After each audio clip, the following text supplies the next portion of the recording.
अस्सलाम वालेकुम, कैसे हैं आप सब? उम्मीद करती हूँ आप सब बखैरियत वाफ़ियत होंगे, अल्हम्दुलिल्लाह।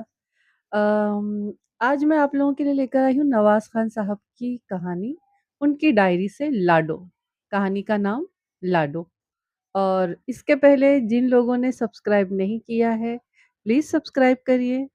और जिन लोगों ने सब्सक्राइब कर दिया है, तो प्लीज़ आप सब लाइक करिए। लाइक नहीं करते हैं आप लोग। और शेयर करिए अपने आपस में, दोस्तों में, घर वालों में, फैमिली मेंबर्स वगैरह में, सब जगह शेयर करिए। और मेरी कहानी को अ, मेरी नहीं, नवाज़ खान साहब की कहानी को आगे बढ़ाइए। चलिए तो फिर बिना वक्त ज़ाये शुरू करते हैं नवाज़ खान साहब के लाडो। यारों, मेरी ज़िंदगी का एक यादगार वाक़या है। यकीन जानिए, मोहब्बत और नफ़रत, जुर्म और सज़ा की ये दास्तान बयान करते हुए खुद मुझे भी मज़ा आ रहा है। इस कहानी का एक किरदार अब भी ज़िंदा है और कभी-कभार उससे मेरी मुलाकात होती रहती है। उन दिनों मैं एक खालिस देहाती थाने में फ़राइज़ अंजाम दे रहा था। खालिस इस लिहाज से कि उस गांव से नज़दीक तरीन पुख्ता सड़क भी कोई 25 मील के फासले पर थी। ये ज़िया सियालकोट के तहसील डस्का का एक गांव था। आबो-हवा निहायत खुशगवार थी और आबादी की अक्सरियत खुशहाली की ज़िंदगी बसर कर रही थी। वो एक बड़ी सुहानी शाम थी। मगरिब में झुका हुआ सूरज गंदम की पक्की फसल पर चमक रहा था। एक रोज़ पहले हल्की बारिश हुई थी और गर्मी ज़्यादा नहीं थी। एक करीबी मौज़ा में सरका बिल जब्र, या कह लीजिए कि डाका जनी की वारदात हुई थी। मैं अमूमन घोड़े पर मौका देखने के लिए जाया करता था, लेकिन उस रोज़ मैं एक हवलदार के साथ पैदल ही चला गया था। वापसी पर हवलदार तो एक शख्स के तरफ चला गया और मैं मौसम की खूबसूरती से लुत्फ अंदोज होता हुआ गांव जाने वाली पगडंडी पर हो लिया। दफतन एक खेत की दूसरी जानिब से एक मध्यम कराह सुनाई दी और उसके साथ ही नुस्वानी कह कह गूंजे। मैं ठिठक कर रुक गया। थोड़ी देर बाद कराह फिर दोबारा सुनाई दी। यूं लगता था कोई नहीफ व कमजोर शख्स दर्द से बेताब होकर चीखा है। कराह के बाद पहले की तरह कह कहों का शोर सुनाई दिया। मैं मोहतात कदमों से चलता खेत में दाखिल हो गया। खेत की दूसरी जानिब एक कच्चा रास्ता था जो आगे जाकर बड़े रास्ते से मिल जाता था।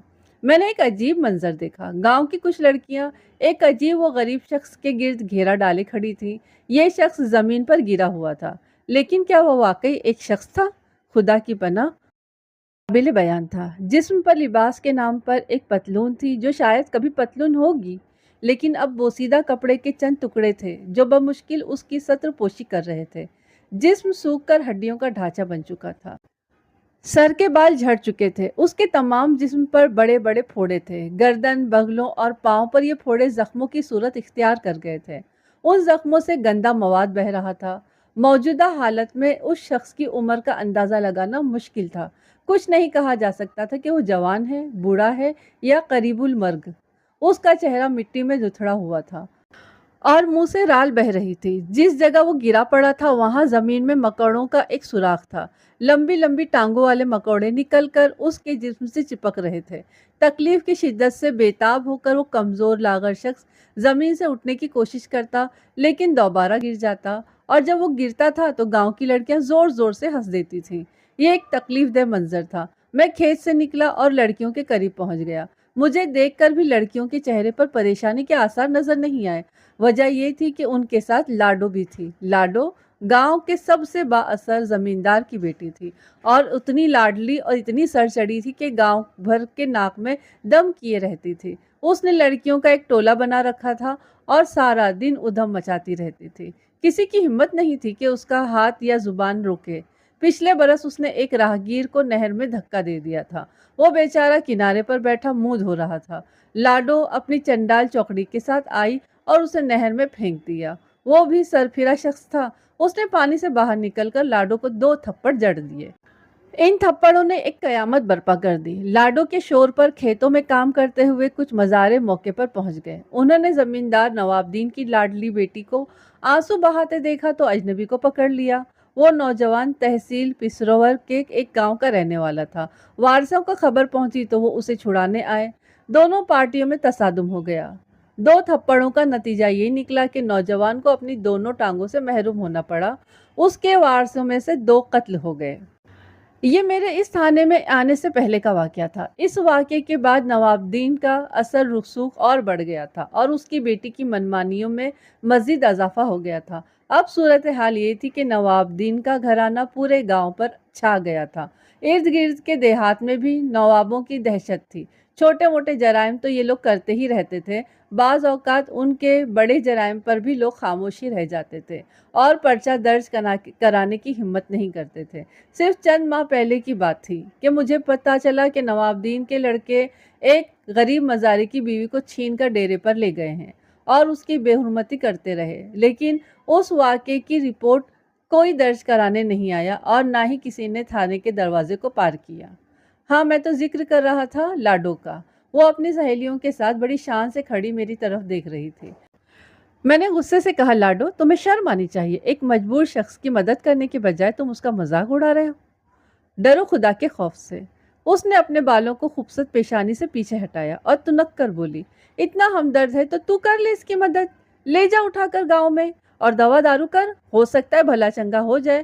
جب بھلا چنگا ہو جائے تو اس سے کہنا کہ لاڈو کی گردن دبا دے، اس نے تیرا مذاق اڑایا تھا۔ لاڈو نے یہ تمام باتیں مذاق میں کہی تھی، لیکن ان باتوں نے میرے دل میں ایک خلش جگا دی۔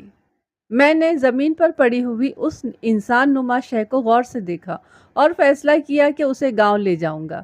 لڑکیاں اب ٹھٹھا مذاق کرتی ہوئی آگے کو روانہ ہو چکی تھی۔ میں نے نیچے بیٹھ کر احتیاط سے اجنبی کا معائنہ کیا۔ اس کی حالت نہایت ہی پتلی تھی، لگتا تھا کہ ایک آدھ روز کا مہمان ہے۔ اس کے زخموں سے ناقابل برداشت بو اٹھ رہی تھی۔ اس کے کریحا جسم کو ہاتھ لگانے کے لیے جس حوصلے کی ضرورت تھی وہ میں اپنے اندر پیدا کر رہا تھا۔ میں نے عقب میں دیکھا، کچے راستے پر دور تک گھسیٹنے کا نشان تھا۔ اس کا مطلب تھا کہ وہ یہاں تک گھسیٹتا ہوا پہنچا تھا۔ یہاں پہنچ کر شاید وہ بالکل نڈھال ہو گیا تھا۔ میں نے گندم کی ایک ڈالی سے اس کے زخموں پر چپکے ہوئے کیڑے ہٹائے، پھر نیچے جھکا اور اللہ کا نام لے کر اسے کندھے پر اٹھا لیا۔ اس کا وزن بمشکل 15 یا 20 سے رہا ہوگا۔ میرے کاندھے پر وہ کسی بے جان چیز کی طرح پڑا تھا۔ سوکھی ٹہنیوں جیسی دونوں باہیں میری پشت پر جھول رہی تھی۔ اس کے جسم سے اٹھنے والی بو ناقابل برداشت تھی۔ میں گاؤں میں داخل ہوا تو لوگ مڑ مڑ کر دیکھنے لگے۔ میں نے اسے مسجد کے سامنے ایک چارپائی پر لٹا دیا۔ لوگوں نے بتایا کہ یہ شخص پہلے بھی ایک دو بار گاؤں میں نظر آیا ہے، لیکن اس وقت اس کی حالت اتنی خراب نہیں تھی۔ جسم پر پھوڑے موجود تھے لیکن زیادہ زخم نہیں تھے۔ یہ کسی گلی میں ایک کپڑا لیے لیٹا رہتا تھا اور لوگ خیر خیرات دے جاتے تھے۔ میں نے ایک شخص کو ہدایت کی اور وہ ڈاکٹر اشوک کو لے آیا۔ ڈاکٹر اشوک علاقے کا مشہور معالج تھا۔ ان دنوں دیہات میں کسی MBBS ڈاکٹر کا پایا جانا معجزے سے کم نہیں تھا۔ وہ ایک نوجوان شخص تھا اور تھوڑا غصے والا بھی تھا۔ اس کے غصے کی وجہ کوئی اور سمجھتا ہو یا نہیں، لیکن میں ضرور سمجھتا تھا۔ در حقیقت وہ ایک نہایت ہی لائق اور محنتی ڈاکٹر تھا، لیکن گاؤں والے اس کی محنت اور لیاقت کی قدر نہیں کرتے تھے۔ جھاڑ پھونک اور تعویذ گنڈوں کا زور تھا۔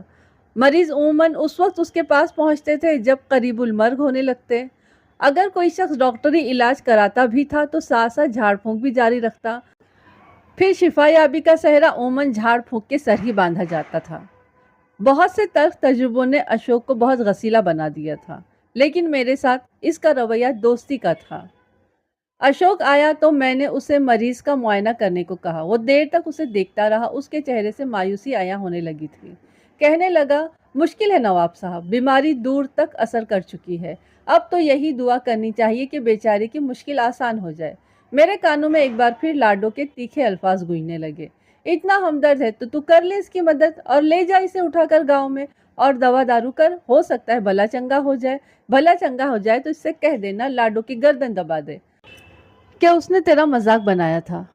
اس نے جو انہونیاں بتائی تھی ان میں سے ایک کو تو میں ہونی کر چکا تھا، یعنی اجنبی کو اپنے کندھے پر اٹھا کر گاؤں لے آیا تھا۔ اب میرے دماغ میں اس کے علاج کا سودا سمایا ہوا تھا۔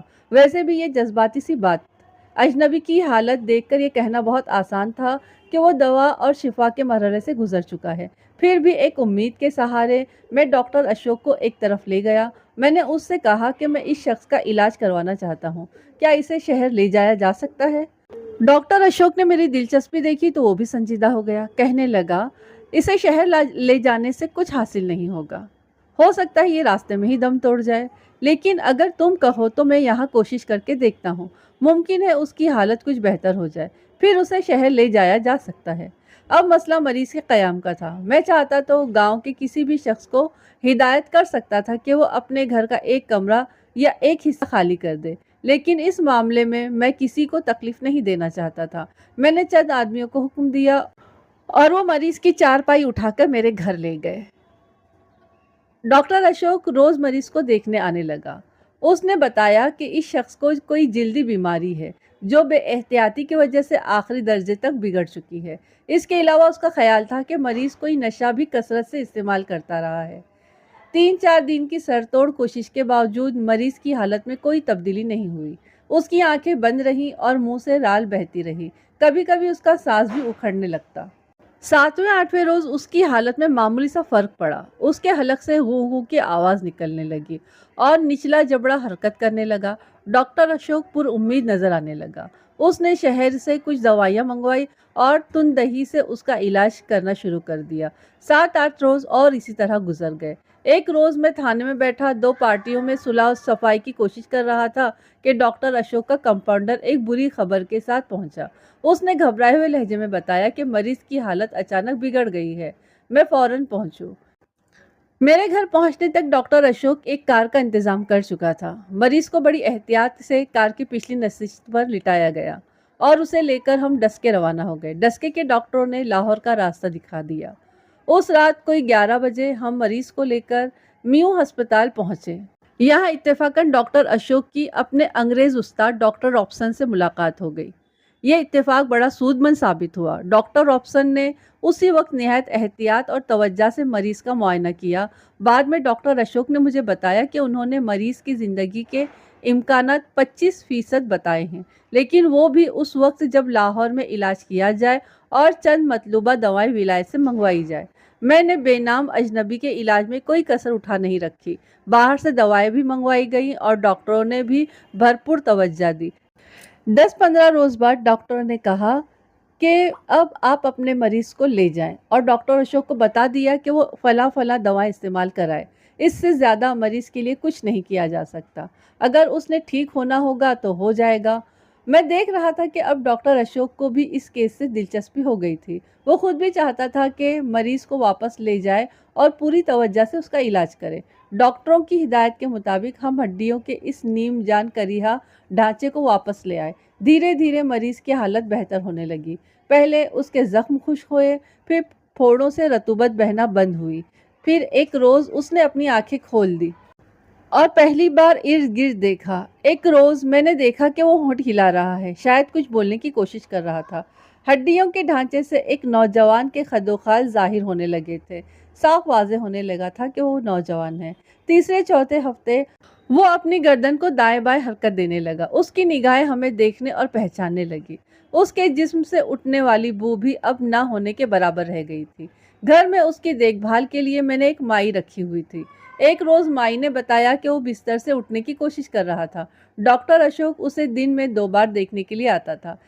एक रोज मैं और डॉक्टर अशोक उसके पास बैठे थे जब उसने पहली बार जुबान से कोई लफ्ज बोला। उसने पानी मांगा था। इस वाक़े के एक हफ्ते बाद अजनबी तकिए से टेक लगाए नहीफ आवाज में मुझसे बातें कर रहा था। उसने अपना नाम जमाल बताया और वो खानेवाल के एक नवाही कस्बे का रहने वाला था। बाप जमींदार था, हवेली थी, नौकर चाकर थे, लेकिन वो बाप से किसी बात पर झगड़ा करके चला आया था। काफी अरसे तक लाहौर में आवारा गर्दी करता रहा। यहीं पर उसे नशे की लत पड़ी। वो एक दिन में चरस से भरे हुए 20-20 सिगरेट पीने लगा। खारिश की मामूली तकलीफ उसे पहले से थी, लेकिन लाहौर आकर इस तकलीफ में इजाफा हो गया। एक अताई डॉक्टर की दवाई ने उसका बिल्कुल सत्यानाश कर दिया। उस अताई की हिदायत के मुताबिक वो हफ्ते में 1-2 बार गंदे नाले के गलीज पानी से नहाता था। बद एहतियाती एक नाकाबिले नफरत चीज बनकर जमीन पर घिसटने लगा। उसने बताया कि वो कई महीने लाहौर स्टेशन के करीब 2 मोरिया पुल के नीचे सड़क पर पड़ा रहा। दिन भर उस पर मक्खियां भिन भिन आती थी और रात को कुत्ते उसे सूंघते थे। मैंने उसकी कहानी पूरी तवज्जो और हमदर्दी से सुनी। मैंने कहा, जमाल, अगर तुम कहो तो मैं तुम्हारे वालिदैन को यहाँ बुला लूँ। मेरी इस बात पर उसकी आंखों में गुस्से और परेशानी की झलक नजर आई। उसने अपनी नहीफ गर्दन को दाएं-बाएं हिलाकर साफ इनकार कर दिया। मैंने कहा कि वो अपने घरवालों का पता ही बता दे, लेकिन उसके होठों को चुप लग गई। मैंने उस पर जोर देना मुनासिब नहीं समझा। उसकी हालत ऐसी नहीं थी कि परेशानी का सामना करता। इलाज होता रहा। मौत से जिंदगी की तरफ जमाल का जो सफर शुरू हुआ था वो जारी रहा। उसका वजन बढ़ने लगा, जिल्द साफ होने लगी, सर के झड़े हुए बालों ने फिर अपनी जगह ले ली, आंखें रोशन और आवाज भारी होने लगी। पहले उसने बिस्तर से पांव उतारना शुरू किया, फिर वो चंद कदम मेरे घर के सहन में चलने लगा। उसकी भूख में भी खातिर ख्वाह अजाफा हो चुका था। जिस रोज उसने 3 रोटियां खाकर एक सेहतमंद डकार ली, डॉक्टर अशोक के चेहरे पर कामयाबी की मुस्कुराहट फैल गई। उसने कहा, नवाज खान, मेरे ख्याल में अब तुम जमाल की सेहत का जश्न मना सकते हो।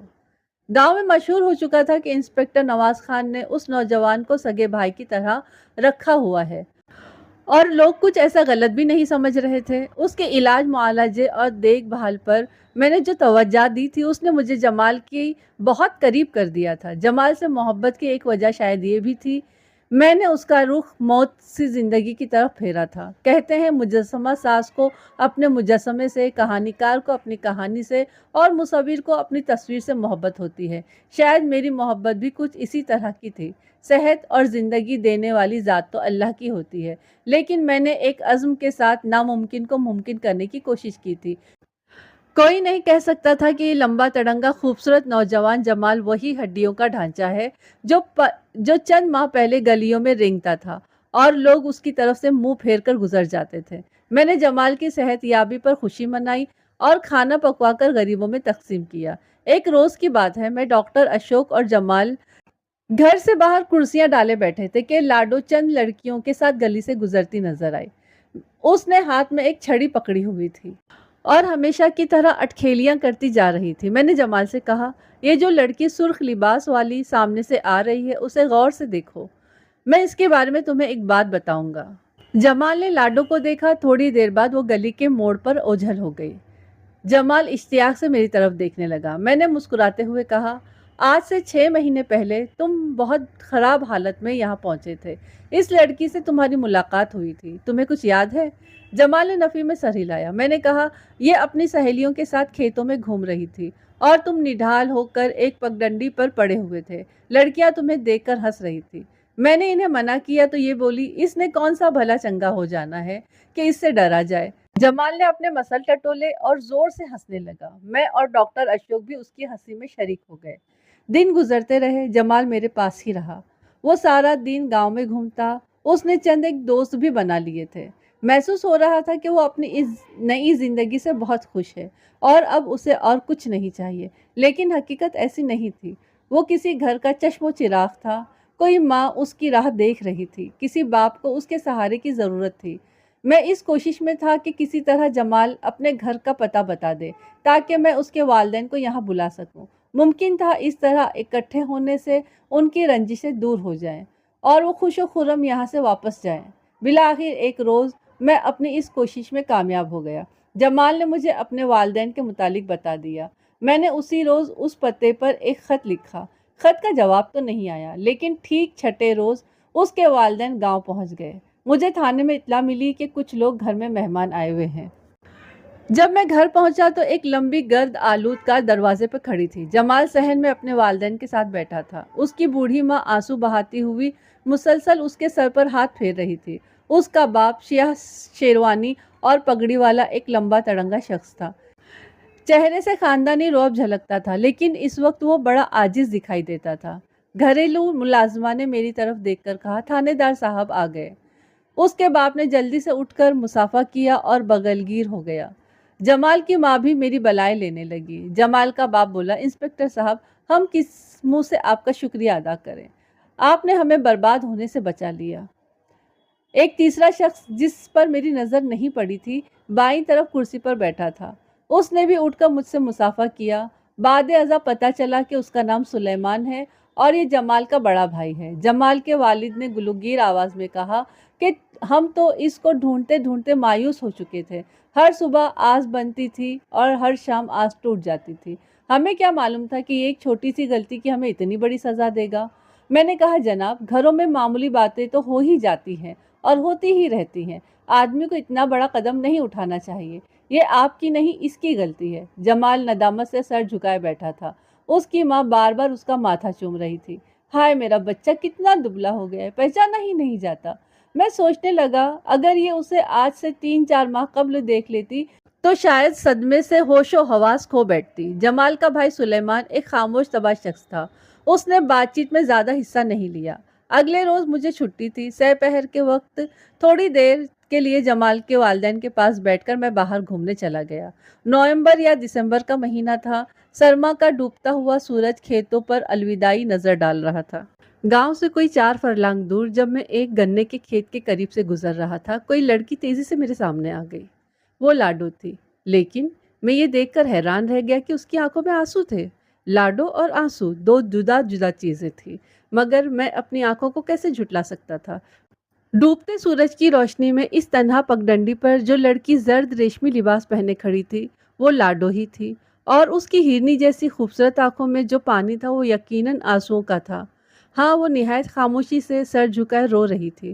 اس کی تیزی، تراری، شوخی اور شرارت سب رخصت ہو چکی تھی۔ میں حیران کھڑا سوچ رہا تھا آخر وہ کیا جذبہ ہے جو اس لڑکی کو اس ویران جگہ میرے سامنے لے آیا ہے؟ وہ مجھ سے کیا چاہ رہی ہے؟ چند لمحوں میں کئی سوال میرے ذہن میں آئے اور چلے گئے۔ پھر لاڈو کی لرزہ آواز سنائی دی، تھانے دار جی، اسے روک لیجیے، وہ جا رہا ہے۔ میں اس کے بغیر زندہ نہیں رہ سکتی، میں اس کے بغیر زندہ نہیں رہ سکتی۔ میں سناٹے میں کھڑا سوچنے لگا، یہ لڑکی کیا کہہ رہی ہے؟ کون جا رہا ہے؟ کسے روک لوں؟ میں نے حیرت سے پوچھا۔ لاڈو کا سر کچھ اور جھک گیا۔ جمال، اس نے ہچکی لے کر کہا، میں آپ کو بتا رہی ہوں اگر وہ مجھے چھوڑ کر چلا گیا تو میں بھی زندہ نہیں رہوں گی۔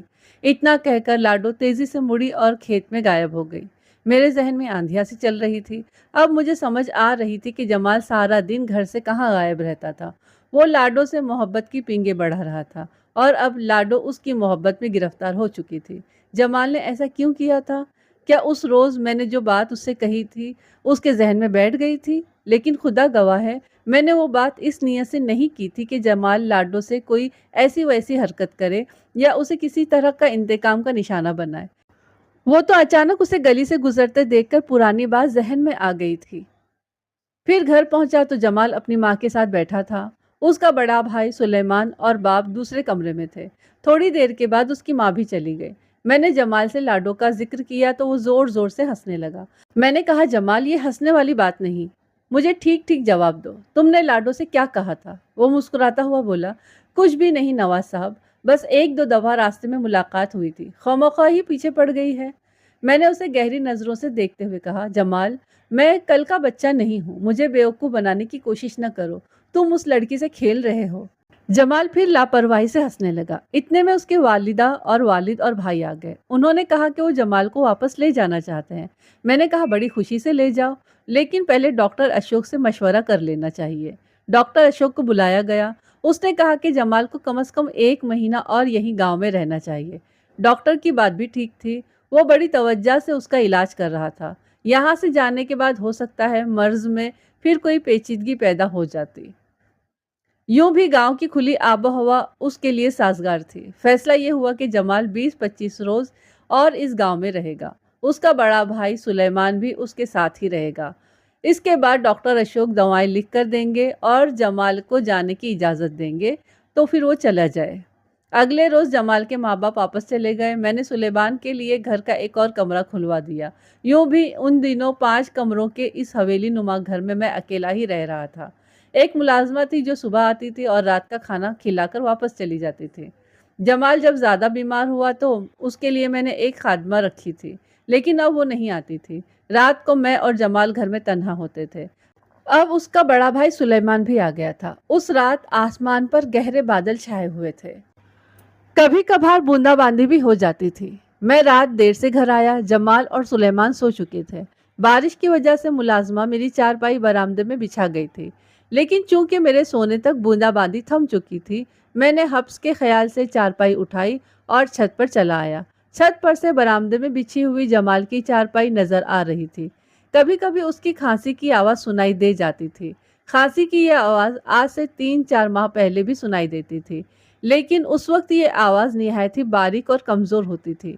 اب اس کی کھانسی میں بھی صحت اور تندرستی کی جھلک دکھائی دیتی تھی۔ تھوڑی ہی دیر بعد میری آنکھ لگ گئی۔ ٹھنڈی ہوا کی تھپکیوں نے مجھے گہری نیند سلا دیا۔ رات کے آخری پہر ایک کھٹکے کی آواز سن کر میں جاگ گیا۔ اس سے پہلے کہ کروٹ بدل کر میں پھر سو جاتا، کسی کے کراہنے کی آواز آئی۔ آواز سے بے انتہا تکلیف کا اظہار ہو رہا تھا۔ یوں لگ رہا تھا جیسے کوئی زندگی کی آخری سانس لے رہا ہے۔ میں چونک کر اٹھ گیا، پھر تیزی سے سیڑھیاں اترتا ہوا نیچے صحن میں آیا۔ بادلوں نے ایک بار پھر آسمان کو گھیرا ہوا تھا۔ ستون سے لٹکتی لالٹین تھام کر میں جلدی سے جمال کی چارپائی پر آیا اور میری نگاہ پتھرا کر رہ گئی۔ جمال بستر پر خون میں لت پت پڑا تھا۔ اس کے سینے میں ایک خنجر پیوست تھا۔ اس کا سر چارپائی سے نیچے لٹک رہا تھا اور ایک ہاتھ زمین سے چھو رہا تھا۔ جمال! میرے منہ سے بے ساختہ نکلا۔ یہ آواز سن کر ساتھ والی چارپائی سے سلیمان ہڑبڑا کر اٹھ بیٹھا۔ کیا ہوا؟ کیا ہوا؟ اس نے بوکھلاہٹ میں پوچھا۔ میں نے لالٹین نیچے رکھ کر جلدی سے جمال کا سر تکیے پر ٹکایا، پھر اس کی نبض ٹٹولی۔ وہ ابھی زندہ تھا۔ بستر کی چادر ہاتھ پر لپیٹ کر میں نے بڑی احتیاط سے خنجر جمال کے سینے سے کھینچا۔ اس کے جسم میں حرکت پیدا ہوئی اور زخم تیزی سے خون اگلنے لگا۔ میں نے اپنے ہمسائے کو آواز دی۔ وہ ہڑبڑا کر اٹھا اور بھاگتا ہوا ہمارے صحن میں داخل ہو گیا۔ میں نے اسے فوراً ڈاکٹر اشوک کی طرف بھگایا اور خود جمال کا خون بند کرنے کی کوشش کرنے لگا۔ تقریباً 10 منٹ بعد ڈاکٹر اشوک بھاگم بھاگ موقع پر پہنچ گیا۔ اس نے جمال کے زخم کا معائنہ کرنے کے بعد مجھے تسلی دی۔ اس نے بتایا کہ خنجر ترچھا گیا ہے۔ ہو سکتا ہے پھیپڑا زخمی ہوا ہو، لیکن دل بچ گیا ہے۔ ڈاکٹر اشوک نے اس دور دراز گاؤں میں بھی اپنے دواخانے میں ایک چھوٹا سا آپریشن تھیٹر تیار کر رکھا تھا۔ مرہم پٹی کے علاوہ ہڈیاں جوڑنے، رسولیاں نکالنے اور زچہ بچہ کی جان بچانے کے لیے معمولی آپریشن بھی کر لیا کرتا تھا۔ اس نے کہا کہ جمال کو اسی وقت اسپتال میں منتقل کر دیا جائے۔ اس کی ہدایت پر عمل کیا گیا اور بے ہوش جمال کو دواخانے پہنچا دیا گیا۔ وہ پہلے ہی بہت کمزور تھا۔ خون کے اخراج نے اسے جان بلب کر دیا۔ ادھر ڈاکٹر اشوک اس کی زندگی بچانے کی کوشش کر رہا تھا اور ادھر میں حملہ آور کی کھوج میں تھا۔ مجھے سب سے پہلا شک لاڈو اور اس کے بھائیوں پر تھا۔ صرف 4 روز پیشتر لاڈو نے مجھے جو کچھ بتایا تھا وہ خاصا توجہ طلب تھا۔ میرے دوسرے شک کے متعلق سن کر آپ شاید حیران ہوں، لیکن کچھ شواہد ایسے تھے جو میرے ذہن میں اس شک کو جنم دے رہے تھے۔ دوسرا شبہ مجھے سلیمان کے بھائی پر تھا۔ نہ جانے کیوں میرا ذہن بار بار اس شخص کی طرف جا رہا تھا۔ جیسے کہ میں نے آپ کو بتایا ہے کہ وہ نہایت ہی کمگو شخص تھا۔ عمر کوئی 28-30 سال رہی ہوگی۔ جسم دبلا پتلا تھا۔ اپنے تیسرے شک کے متعلق میں آپ کو آگے چل کر بتاتا ہوں۔ تو سب سے پہلے میں نے لاڈو کے گھر والوں سے رابطہ قائم کیا۔ نوابدین کے گھرانے کو کسی کیس میں شامل تفتیش کرنا آسان کام نہیں تھا، اور خاص طور پر اس صورت میں کہ اس میں نوابدین کی اکلوتی بیٹی کا بھی نام آتا ہو۔ نوابدین کے 2 بیٹے اکبر اور اصغر زیادہ ہوشیار اور لڑاکا تھے۔ اس قسم کے کاموں میں وہی پیش ہوا کرتے تھے۔ میں نے اپنے 2 خاص مخبروں سے ان کا پتہ کروایا کہ رات کو وہ دونوں کہاں تھے اور خود نوابدین نے رات کہاں گزاری۔ میرے ہوشیار مخبروں نے، جن میں ایک نوابدین کی گھریلو ملازمہ تھی، مجھے دوپہر تک رپورٹ دے دی۔ گھریلو ملازمہ سے 2 نہایت کام کی باتیں معلوم ہوئی۔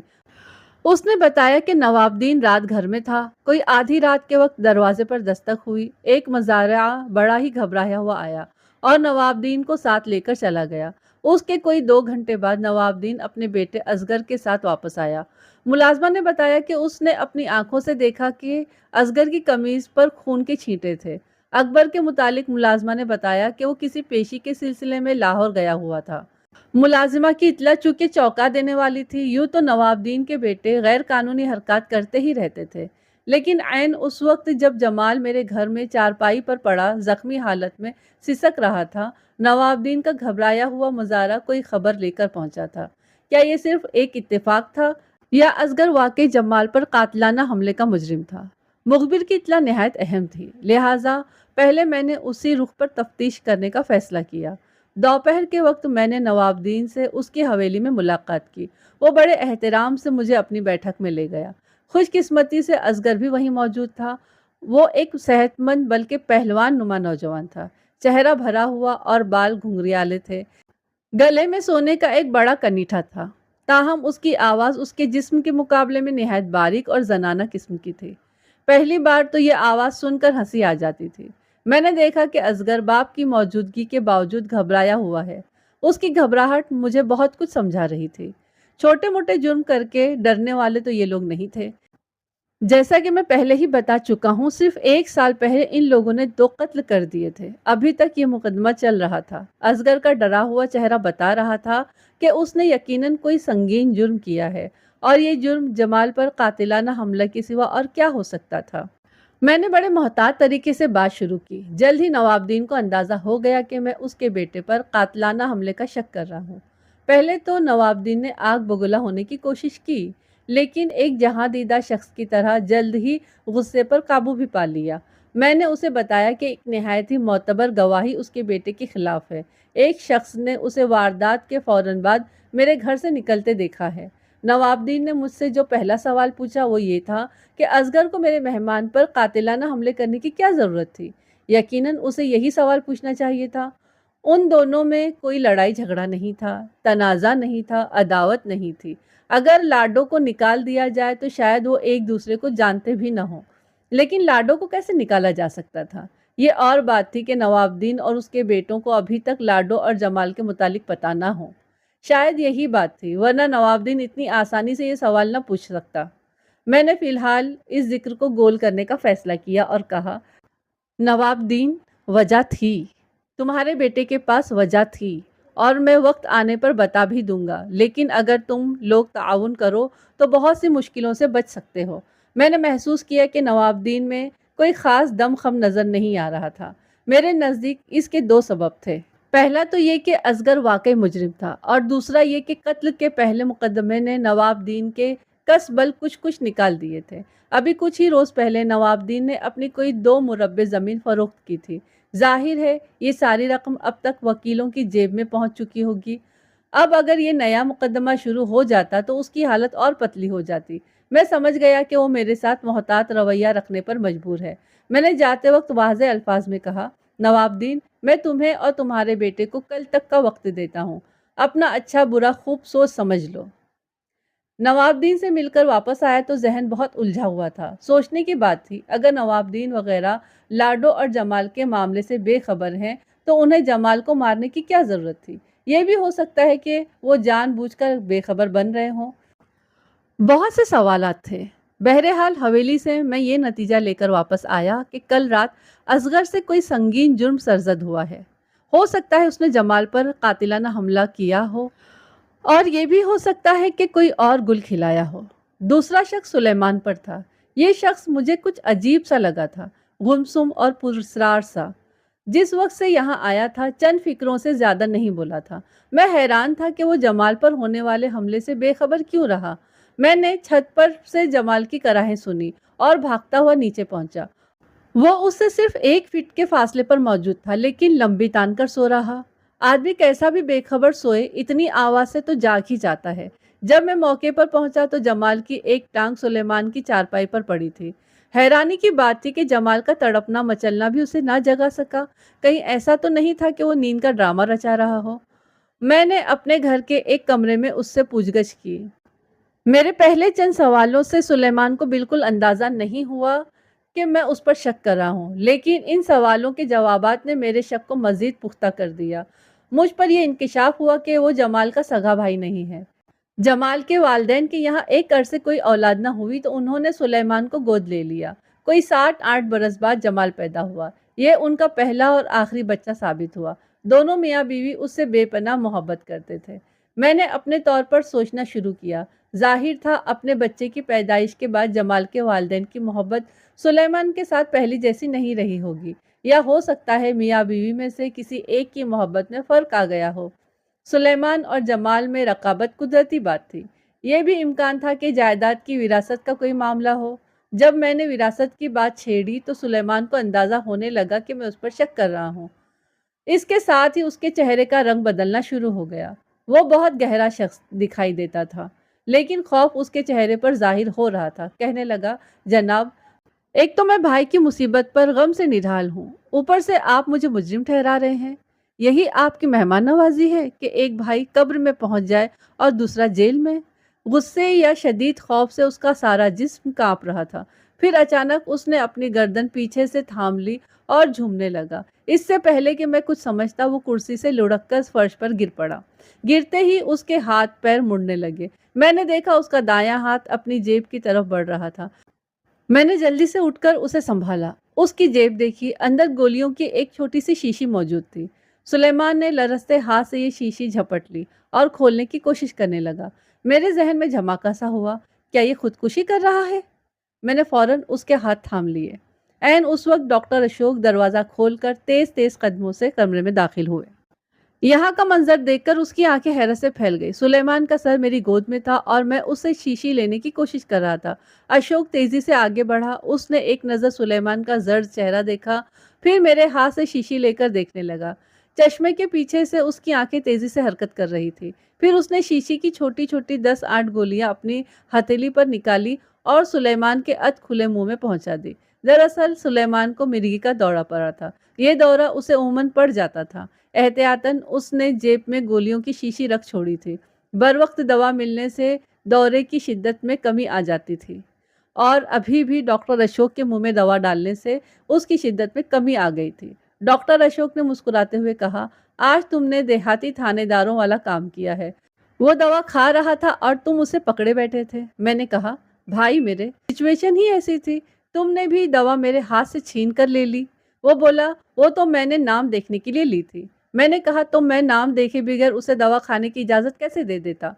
میرے جواب نے اسے لاجواب کر دیا۔ اس کا خوشگوار موڈ دیکھ کر مجھے اندازہ ہو رہا تھا کہ وہ کوئی اچھی خبر لایا ہے، اور وہ اچھی خبر یہ تھی کہ جمال کی حالت اب تسلی بخش تھی۔ وہ ایک طرح سے موت کے منہ سے بچ کر نکل آیا تھا۔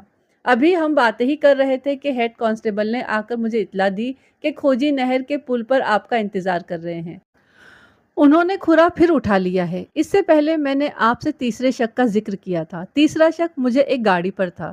یہ نامعلوم گاڑی واردات کی رات گاؤں سے باہر ایک کنویں تک آئی تھی۔ اس کی اطلاع سب سے پہلے مجھے تھانے کے ہی ایک حوالدار نے، ایک سپاہی نے دی تھی۔ بس ہم یہیں رک جاتے ہیں، اور آپ لوگوں نے بتانا ہے کہ کیا جمال بچ گیا یا وہ مر گیا، اور اگر وہ مر گیا ہے تو اسے کس نے قتل کیا؟ اگر بچ بھی گیا ہے تو اس پر حملہ کس نے کیا؟ جمال کے بھائی سلیمان نے، یا لاڈو کے بھائی اصغر نے، یا پھر کوئی تیسرا شخص تھا؟ اور یہ بھی بتانا ہے کہ لاڈو کا کیا ہوا؟ کیا جمال اسے چھوڑ کر چلا گیا، یا جمال نے اسے اپنا لیا، اس سے شادی کر لی؟ جو بھی ہے آپ لوگوں نے بتانا ہے اور کمنٹس میں لکھنا ہے، اور اس کہانی کا اگلا پارٹ میں جلدی ہی اپلوڈ کر دوں گی انشاءاللہ۔ تو آپ لوگ سنیے، لائک کریے، سبسکرائب کریے، شیئر کریے۔ جن لوگوں نے سبسکرائب نہیں کیا پلیز سبسکرائب کریے، اور لائک کرنے میں بڑی کنجوسی کرتے ہیں آپ لوگ، پلیز لائک کریے اور بہت زیادہ لائک کریے، اور سنتے رہیے بس اسی طرح۔ بہت لیٹ لیٹ لاتی ہوں لیکن کیا کروں، بس دعا کریے آپ لوگ کہ اللہ تعالیٰ میرے وقت میں برکت عطا فرمائے۔ تو چلیے ملتے ہیں اس کے دوسرے حصے کے ساتھ میں بہت جلد، تب تک کہ اپنا خوب خیال رکھیے، مجھے دعا میں یاد رکھیے۔ السلام علیکم، اللہ حافظ۔